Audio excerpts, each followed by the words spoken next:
জিৎ আমার বাড়িতে এসে তোর এই মাসের বেতন নিয়ে যা।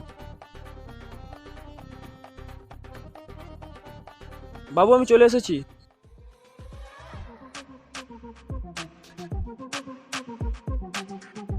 এই নিয়ে তোর 500 টাকা।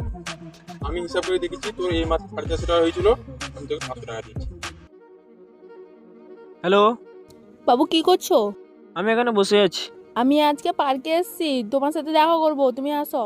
আরে আমি কি করে যাব, বাইক গাড়ি কিছু নেই আমার। সেটা আমি জানি না, সেটা তোমার ব্যাপার, তুমি কি করে আসবে তুমি জানো। না হলে আজকে না এলে আজকে তোমার সাথে দেখা। ঠিক আছে আমি যাচ্ছি। শান্তিকে তো বলে দিলাম যাব, বাইক ফাইক কিছু নেই, কি করে যাব এখন?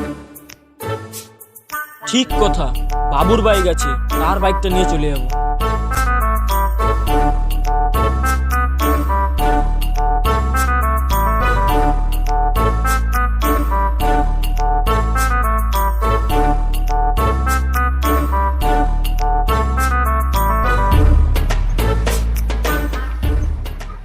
আজকে বাইকটাকে পুরো ঘষে ধুতে হবে। আমার বাইক কোথায় গেল? এখানে তো রেখেছিলাম, এবার চুরি করে নিল নাকি? একবার জিতকে ফোন করি।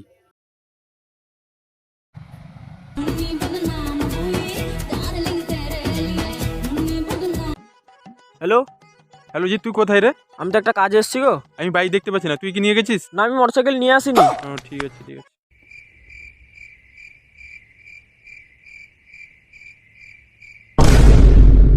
लेकिन एक सेकंड प्लीज আমাকে ক্ষমা